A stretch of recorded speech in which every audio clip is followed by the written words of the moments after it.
Hello, and welcome to DramaFest 2010. This looks familiar to me. I'm Kevin Ryan, the writer and director of the show you are about to see. It's called The Potent Toddy, and this show has been a brainchild of mine for about a year now. I'm so happy to be able to put it on stage at DramaFest 2010. So please enjoy The Potent Toddy.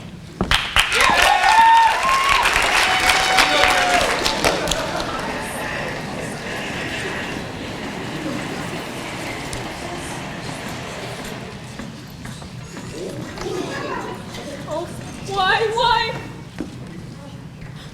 My husband spent the loathsome grip of death. If only the tea had not been so acidic, he might not have suffered so and thrown himself off yonder balcony. But why? I am left alone in this enraged manse with not a soul to call dear. And to add to this most horrid situation, the furnishings that adorn the vast estate are beginning to speak to me. They say, count the spoons. I have done so, but found no importance. For what reason would an armchair have me count 47 spoons, if only to be left with a feeling of woe?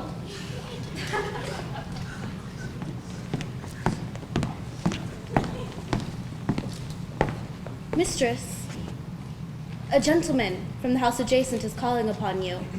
Shall I permit him entrance? Do you speak of the handsome salamander who dwells just next to us? Most certainly, and I dare say he appears to be filled with worry. Then yes, permit him entrance.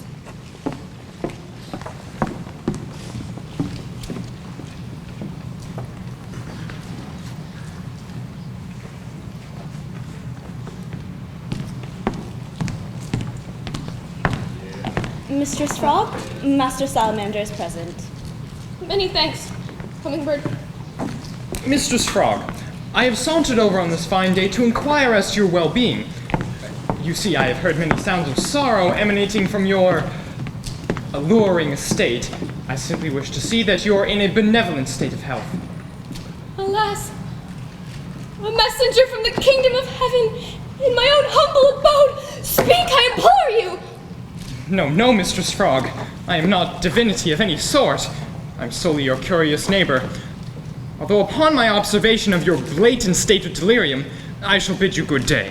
Wait! No, my lord! Surely you do not wish to leave without having some delectable comestibles and raspberry tea. Yea, I have been known to indulge in these sort of items before. I shall stay, if only to take most commodious advantage of your... Pickled sandwiches, assorted nuts, cheese, and figs. Oh, what a delightful array. Marvelous. Exquisite. Oh, and the pickled sandwiches. How wonderful. It is quite good. Have more, I insist. I find it difficult to refuse such a generous offer, so I won't.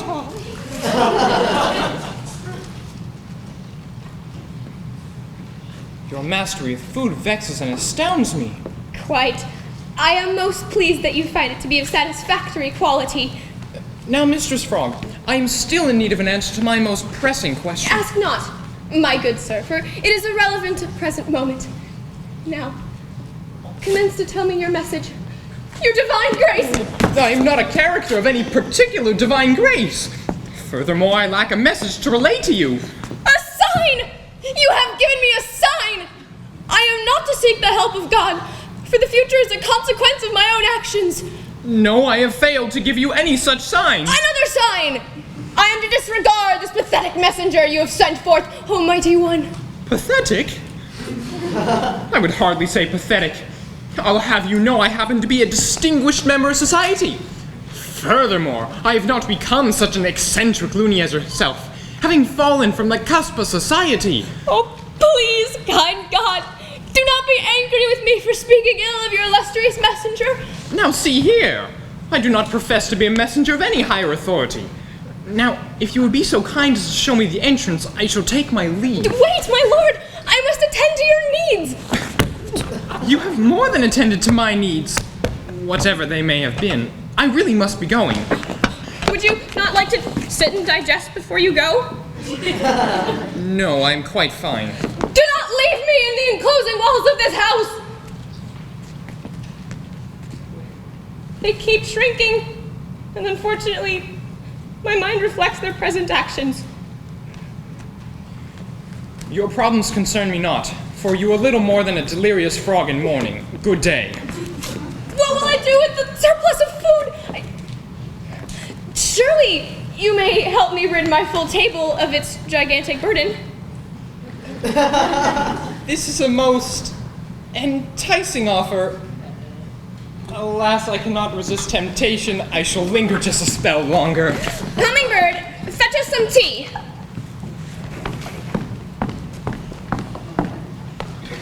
Never have I seen such a fruitless attempt to reach for sanity. Allow me. Please, sit in this most comfortable chair. I shall pour you some tea. Oh yes, quite comfortable.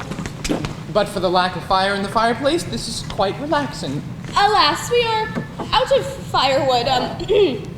The last of it was eaten last week. Terribly sorry to hear about that. I'm currently in possession of more firewood than I can find a use for. If you like, I may give you some. This would be most delightful.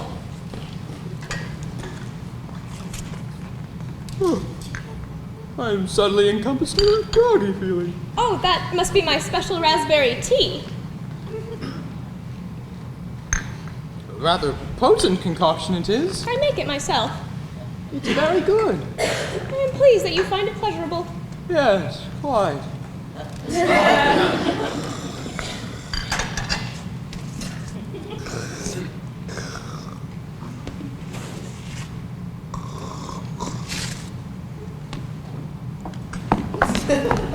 Mistress! What has become of Master Salamander?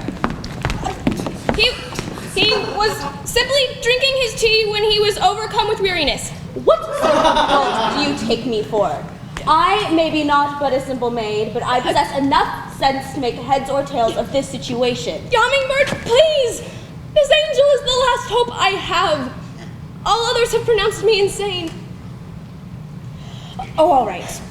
If only to appease your current state of mind, I shall allow you to keep him. Oh, thank you, Hummingbird! You truly are a great maid! Yes, now pull yourself together. Best not attract any other messengers from the kingdom of heaven today with your antics. Worry not. I shall see you're taken care of.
Master Salamander, wake up. What? The Mistress Frog is slumbering in her quarters. I think it wise for you to escape while you can. Escape? Where have I presently awoken? Mistress Frog put a sleep agent in your tea and you appear to have dozed off. You are in Mistress Frog's manse. I highly suggest that you escape. Good celery! You mean to say Frog wishes to imprison me? Accordingly so. The mistress has not been quite well since her husband passed on. She believes the furniture speaks to her. Just yesterday she heard the umbrella speaking. Quoth it, "I do not find your cucumbers very accessible." She commenced to spend the rest of the day searching for a convenient place to store thumbtacks, after which she tried to remove a non-existent splotch of glue with her most prized towels. Has this been a common occurrence? The cucumbers, thumbtacks, and glue. The delirium in general. Regrettably so. How quaint. Still, she seems to be in a tragic state of delirium and has confused me for someone who I am not. No. I believe she knows full well that you are Salamander and wishes to keep you. She appears enthralled by your willingness to help her.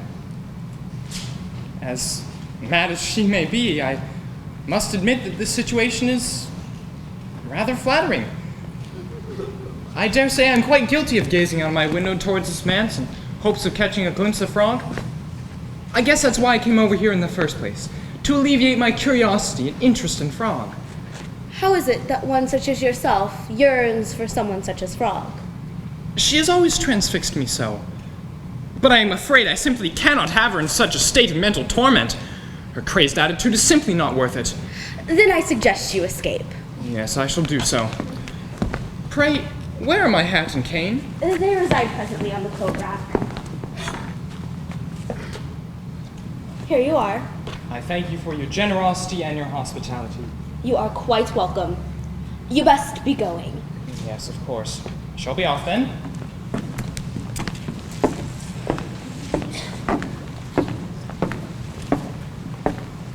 Hummingbird, how does this morning find our messenger? He is gone, I am afraid. Gone? Yes, quite so. Your mantle seems to have acted quite rudely towards him, and he took immediate offense and presently fled. No. No, my sole chance at contentedness! I No! would not worry yourself. Things shall become more pleasant. You understand little of my situation! His tea was laced with a soporific drug! Well, it certainly was a potent toddy.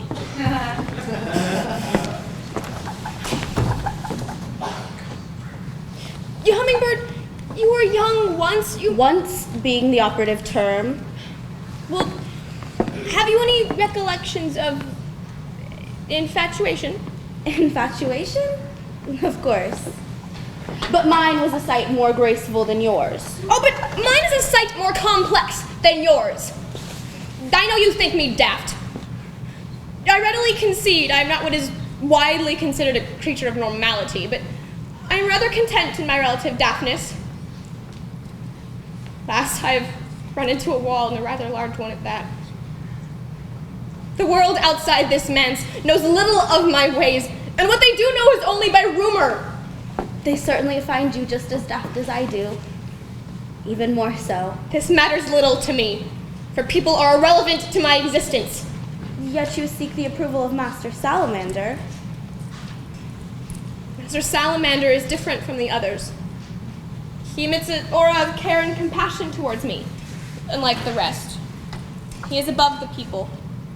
Or are they above him? Is Salamander, in his likely misguided act of charity, of reaching out to you, lowering himself? It matters not where we fit. What matters is that he's a creature of vastly differing dimensions from anyone else. Well, I certainly hope so. If only for your sanity.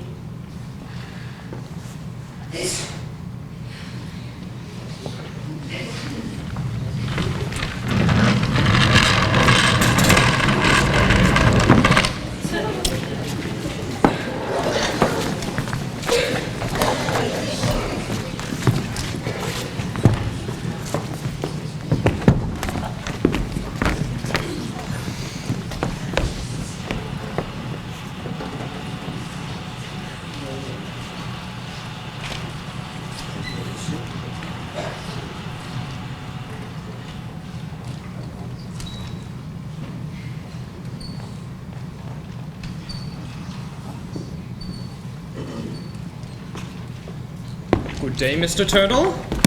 Is it true? Do my ears deceive me?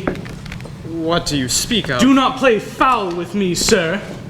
Were you not captured by that cockamamie frog? Why, yes. A rather distasteful experience. I've heard things, many things, none of which are necessarily important, but nonetheless. I hear tell that she is delusional, She hears the furniture talking. She catches dust in empty glasses. She shaves her toes. Is Frog really as daffy as insinuated? Yes, I am afraid so. She has heard faint murmurs from the furniture, but I have not witnessed any such acts as catching dust in glasses and shaving her toes. However, she has gone quite mad. I dare say it is most probably on the account of her recently deceased husband. Oh, no, no, no. Frog has been quite daft her entire life. I have resided in this pond for over 10 years, and she has always behaved as such. Watched her grow, I have, using the term grow quite liberally, mind you. Her state of insanity has only grown more extreme over the preceding years. Well, I wouldn't go as far as to say insane. Why not? For this is clearly the case. Please, sir, explain to me your sorely misguided point of view. She is not, as you claim, insane. Her current state of mind is only a consequence of the excessive amounts of trauma she has dealt with recently. I will assert that she does not have her head about her, but she is most certainly in the right. Moreover, she is enraged. I can only imagine becoming so fond of a person and having to attend to said person as they heave their final exasperated breaths. I find myself laden with a substantial amount of sympathy for Frog. Sympathy? Pathetic. Frog is not but a withering crocus. In my experience, simply let enough time pass, and she will only recess further into her state of mental torment. I do not agree with you. She retains a generally welcoming and pleasing attitude. She imprisoned you. She was under the impression I was divine. She drugged you. She served quaint delicacies. She has the appeal of a crocodile and the sense of a wall hanging. She treated me with grace and respect. It is impossible to lift the ominous veil that shrouds her mind. I do suppose you're right. She is undeniably insane. Unfortunately, I feel there's nothing that can be done about it. There you are. Now you are beginning to sound like a sensible person. Yes, sensible indeed. Sensible is the path of least resistance. One goes simply about his way without being prodded like a heifer from one side or the other to get back in line. I have lived sensibly all my life, and I have always been content. You seem rather content in this, yes. One need not worry about anything. Simply go about one's business. Do you have a wife, Mr. Turtle? Why, heavens, no. Like I said, simple and sensible. Love is not sensible now, is it? I suppose not. You find yourself yearning for Frog? I'm afraid so. What does she possess that could be palatable in the least? She is an individual. She is mad. Quite so. You mean to say that her madness is acceptable? Acceptable? Far from it. But acceptable matters not. I find her madness delightful. I have long been yearning for her.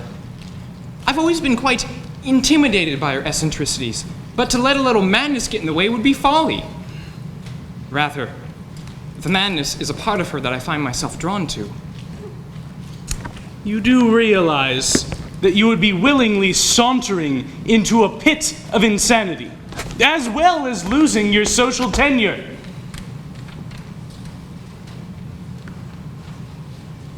You speak the truth.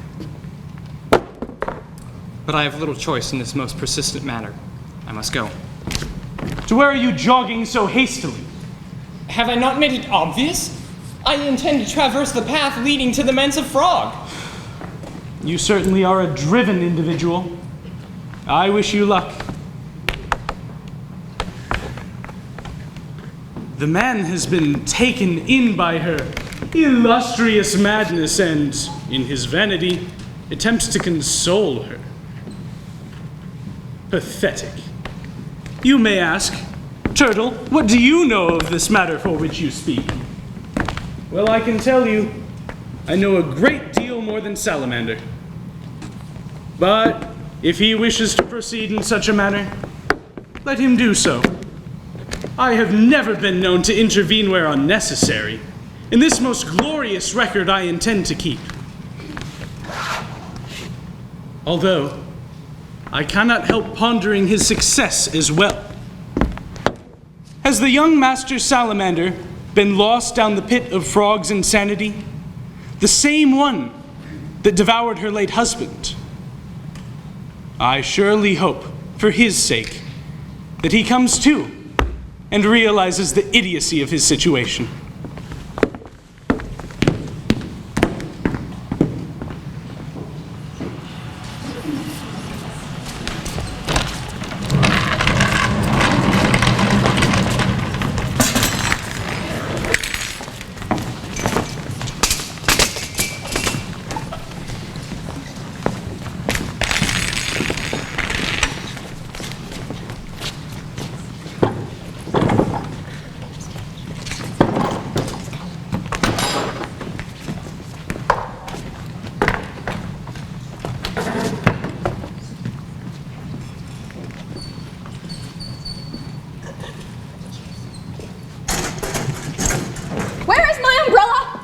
I know not, mistress. I seem to have misplaced my umbrella. It shall appear in due time, mistress. Do these cloths on the floor seem crooked to you? I know not how they should seem, mistress.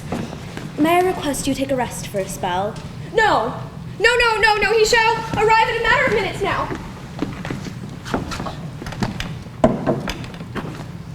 What has become of the tuning forks?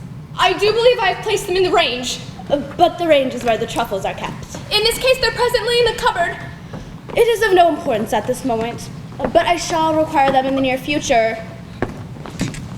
To be or not to be, that is the question. Whether 'tis nobler of the mind to suffer the slings and arrows of outrageous fortune, to take arms against a sea of troubles and by opposing end them. I shall answer this call. Perchance I am mad. I think not. For if I was mad, I would not find this situation regrettable in any way. Find it most horrid and utterly distasteful. I am well aware of my eccentricities, but they are of little matter to me. Living without eccentricities is most displeasing. I fear I am simply to waste away, holding on to whatever sanity I have left.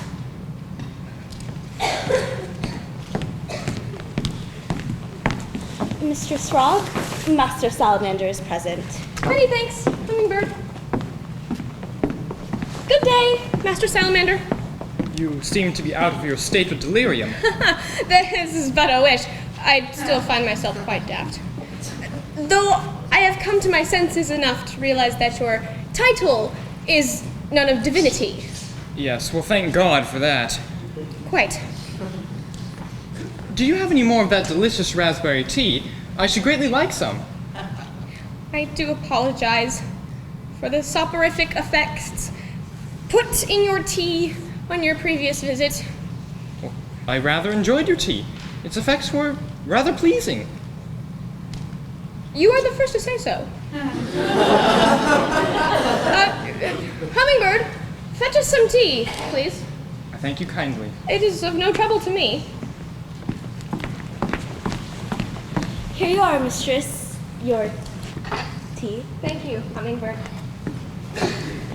I do hope it will be of equal enjoyment without the addition of narcotics. Oh, quite delectable, I'm sure. I would happily consume your tea any day of the week. How flattering. Now, I shall commence to ask you, if I may, how have you been faring following the death of your husband?